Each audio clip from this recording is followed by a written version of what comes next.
All right, thank you for staying with News Desk. And now on to some business stories. My name is Kelvin, Nyakundi.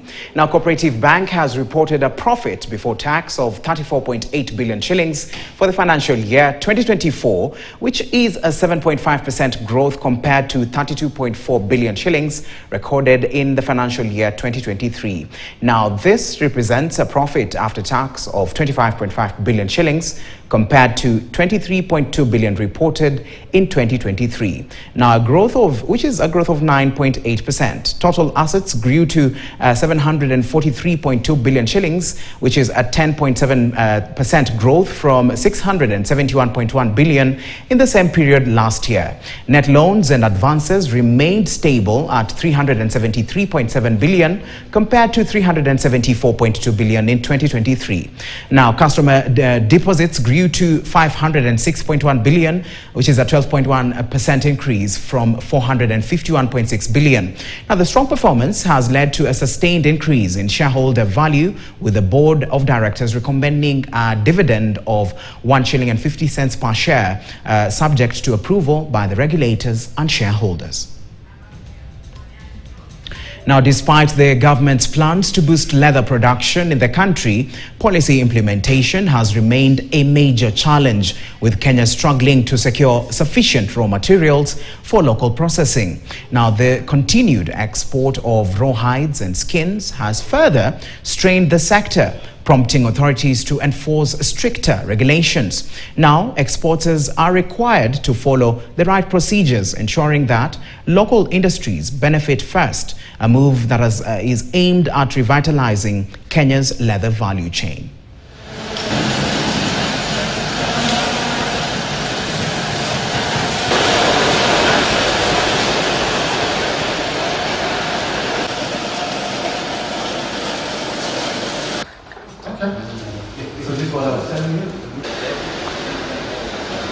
We flagged leather because we thought that it would be a very quick way to create jobs, put more money in the pockets of our people, and reduce our imports and increase our exports. It's a free market. We are not afraid of competition, but let the exporters of rawhide follow the right procedures and policy and law to export rawhide. There was no need of government spending 60 billion developing a leather industrial park. Well, the existing leather industry, they are not able to support. What is the purpose? Yes. And in any case, you know, the world is a village. So whoever want to invest from Ghana or from Asia or whatever, the first thing you do is to talk to Kenya hides and skin traders or tanners. Now, Kenyan exporters are set to benefit from a 4-day training organized by the Italian Trade Agency in Nairobi, which has just concluded. Now, the Lab Innova for Africa training program was aimed at supporting agribusinesses in the country. The program is focused on enhancing the skills of African companies to help them operate effectively in international markets, particularly in Europe. The initiative has brought together 50 companies in horticultural crops exports around Kenya. This initiative marks a significant opportunity for growth and for the strengthening of the historic ties of friendship between our countries and our peoples. The Lab Innova program is a very good program for us because it trains our farmers and our exporters, equipping them with skills that will enable them to access the European market in general, but more specifically the Italian market. We have this partnership that we are working together to train and capacity build our exporters. It will give them even an opportunity to make a visit to Italy. It will also give them an opportunity to interact with buyers from Italy. We have delivered this project in 20 different African countries, and the final aim is to give entrepreneurs, agri-food entrepreneurs, the tools, managerial tools, in order to be more competitive in a global scale marketplace. So each time what we do is to specify the contents and the topic to the specific needs and expectation of the local market in order to give operational tools to entrepreneurs. Now, Malindi, renowned for its rich colonial history and pristine beaches, is now emerging as a hub for green tourism. The ecotourism model is transforming the region by protecting marine life, creating jobs and conserving nature. Levis Musumba traveled to Sabaki to meet Marion Wangoi, who is one of the determined women reshaping the coastal tourism ecosystem. Now, from protecting endangered hippos from poachers to developing top-tier ecotourism experiences, Malindi is fast becoming a hidden gem for travel enthusiasts seeking sustainable adventures.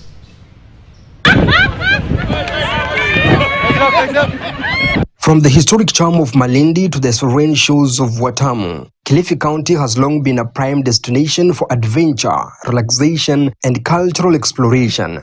Because Malindi is a model town, a Swahili city-state that had this connection from a very long time and holds this very rich and ancient history for everyone to appreciate. However, a new trend is emerging. Sustainable tourism is gaining traction, offering an alternative to mass tourism while driving significant economic impact.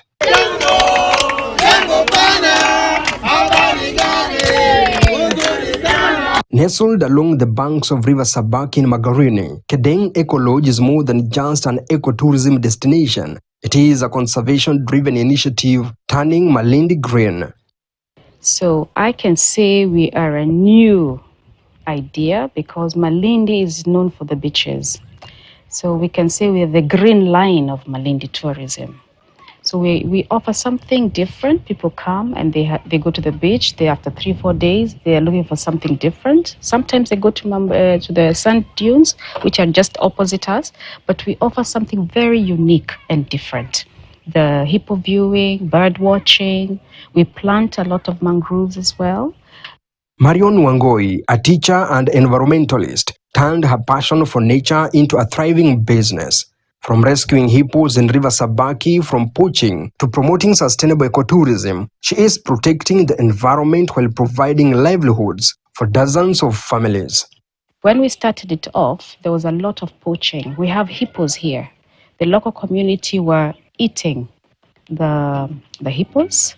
But through our existence here, we have taught the people, they have seen the importance of these animals, because we bring in tourists and we have employed a lot of the local people. So they are happy and we have seen a reduction in the poaching. Kenya's tourism industry is experiencing a remarkable shift, with international tourist arrivals surging in 2024. According to the latest economic data, inbound tourism earnings rose from 377 billion Kenyan shillings to 452 billion Kenyan shillings in 2024, driven largely by sustainable travel initiatives.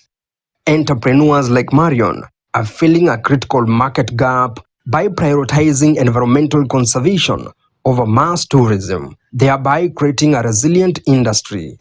When it is raining, many other camps along the river actually close, but we try not to, because once we have engaged the local people, their families depending on us.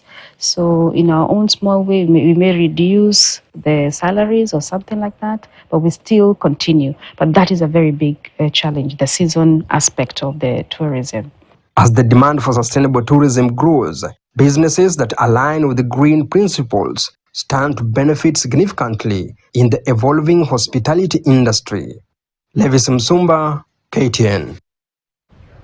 Now, collaboration between the Pest Control Products Board, Lamu County, and farmers has contributed to controlling the overuse of pesticides. According to the board, the improper use of pesticides has contributed to the rejection of products from Lamu in the local and international markets. This is after laboratory tests determined that the products contained excessive pharmaceutical particles during an inspection of the products a year ago. However, the department has announced that the partnership with the Lamu County government has provided training to farmers on suitable spraying methods to boost quality of products and grow the market.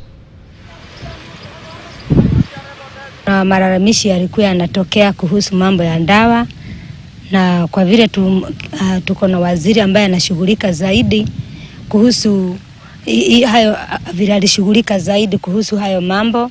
Alituletea pia walimu, wakafundisha wakulima jinsi ya kutumia hata huko mashambani, na saa hii mambo yetu yamekuwa vizuri. Hii Lamu usiwe na wasiwasi.